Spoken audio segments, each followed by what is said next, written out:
আসসালামু আলাইকুম। আল্লাহ সর্বশক্তিমান সকল কৃষক ভাইদেরকে শুভেচ্ছা। যে সকল ভাইয়েরা কৃষিভিত্তিক ভিডিও দেখুন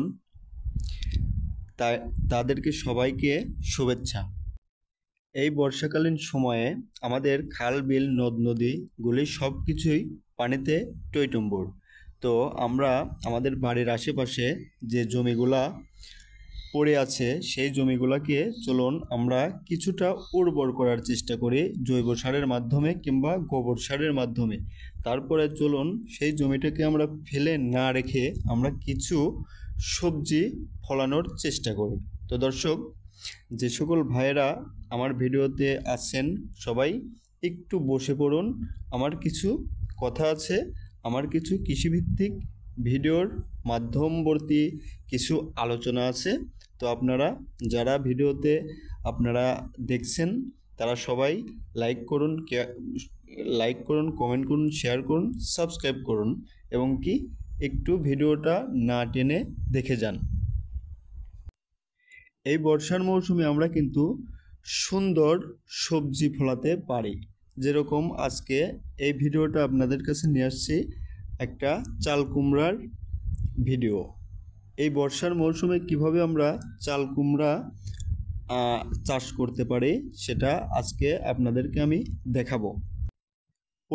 পড়ে থাকা জায়গাগুলি একটু গোবর সার বা জৈব সার দিয়ে উর্বরতা করে সেখানে প্রতিদিন আপনার পছন্দের বীজ, আর সেটা চাল কুমড়াই হোক, লাউ হোক, পোস্তা হোক, যেটাই হোক আপনি কিছু না কিছু করুন, তাইলে আমাদের বাংলাদেশের খাদ্য সংকট দূর হবে।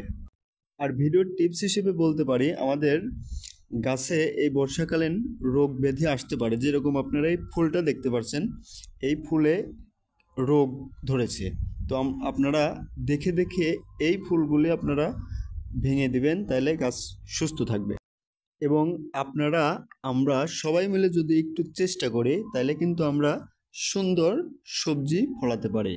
দেখুন এই চাল কুমড়ার জানলার জন্যে এখানে পোকার জন্যে যে সকল পোকা আপনার চাল কুমড়ার ডগা ছিদ্রকারী পোকা, তারপরে ফল ছিদ্রকারী পোকা, ওই পোকার জন্যে আপনার এখানে একটা তাবিজ জাতীয়, এটাকে তাবিজ জাতীয় একটা কৌটা বলে, সেটা কিনতেই পাওয়া যায়। আপনি যে কোনো কীটনাশকের ঘরে আপনি তলব করলে এটা পাবেন। দেখুন অনেকগুলো হচ্ছে পোকা এর মধ্যে পড়ে আছে, সবগুলো পোকা মারা গেছে। তো এই পদক্ষেপ নিয়ে আপনারা পোকা থেকে দূরে রাখতে পারেন আপনার সবজি। দর্শক দেখতে পাচ্ছেন খুব একটা ভালো আয়োজন নেই, চারপাশ দিয়ে দেখা যাচ্ছে আগাছায় এই গাছ ওই গাছে ভরে গেছে। তবুও দেখুন এই মৌসুমে সুন্দর একটা চাল কুমড়ার ভিত্তি স্থাপন সৃষ্টি হয়েছেন।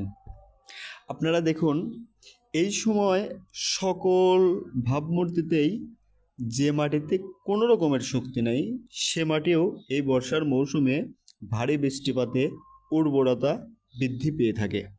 তাই আমাদেরকে কাজে লাগাতে হবে এই সময়টিকে, তাইলে আমরা খাদ্যদ্রব্য থেকে আমরা বাঙালিরা রক্ষা পেতে পারি। এই গাছের গোড়াতে একটা করণীয় আছে, এখানে আপনি একটু নিড়ানি দিয়ে মাটিটা একটু আগলা করে এখানে কিছু আবার এক্সট্রা করে জৈব সার দিতে পারেন, আর আগাছাগুলো একটু ছাপ করে দিতে পারেন এবং কি ইউরিয়া সার প্রয়োগ করতে পারেন। তাইলে আপনার জানলার যে চাল কুমড়ার গাছটা আপনার জানলাতে আরও টকবগিয়ে হয়ে উঠবে এবং কি এ ধরনের আপনার আগাছা মুক্ত করে দিলে পরে এখানে আরও শক্তি প্রয়োগ করবে। শক্তি প্রয়োগের মাধ্যমে আপনার জানলাটা আরও পরিপূর্ণ হয়ে বৃদ্ধি পাবে এবং কি আপনাকে যথেষ্ট পরিমাণের ফল দেবে। আমরা যদি একটু ভালোভাবে ভারসাম্যতা বজায় রেখে যদি আমরা আশেপাশের জমিগুলোতে বা উঁচু জমিগুলোতে এই বর্ষা মৌসুমে যে জমিগুলো জেগে আছে সেই জমিগুলোকে আমরা যদি কাজে লাগাতে পারি তাহলে আমাদের দেশের স্বার্থ, পরিবারের স্বার্থ আমরা লাভবান হব। এবং কি আপনারা যেটা করতে পারেন সেটা হচ্ছে শুধু যে চাল কুমড়া করবেন তা না, বিভিন্ন ধরনের আপনাদের বিশেষ করে আপনাদের যে পছন্দের যে সবজিগুলো আছে সেই সবজিগুলো আপনারা ফলাতে পারেন। তাইলে দেখা যাবে একটা পর্যায়ে অপেক্ষা করলে সেই গাছটাকে পরিচর্যা করলে দেখা যাবে সুন্দর ফল আপনাকে আপনি উপহার পাবেন।